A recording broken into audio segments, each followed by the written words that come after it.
വർക്കലയിൽ മുൻ നഗരസഭാ ചെയർമാനും CPM നേതാവുമായിരുന്ന സുന്ദരേശന്റെ മകൾ BJPയിൽ ചേർന്നത് ഭരണകക്ഷിക്ക് വലിയ നാണക്കേടായി മാറിയിരിക്കുകയാണ്.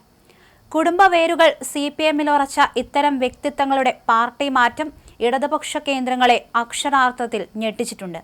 ഇത്തവണ നിയമസഭയിൽ BJP അക്കൗണ്ട് തുറക്കുമെന്ന ഉറച്ച വിശ്വാസവും കേന്ദ്രത്തിൽ BJP ഭരണം തുടരുമെന്ന പ്രതീക്ഷയുമാണ് ഇതര പാർട്ടി പ്രവർത്തകരെ BJPയിലേക്ക് ആകർഷിക്കുന്നത്.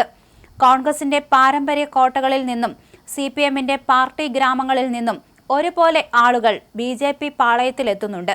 പ്രധാനമന്ത്രി നരേന്ദ്രമോദിയുടെ വികസന നയങ്ങളോടുള്ള ആഭിമുഖ്യമാണ് ഈ മാറ്റത്തിന് പിന്നിലെന്ന് BJP നേതൃത്വം അവകാശപ്പെടുന്നുണ്ട്.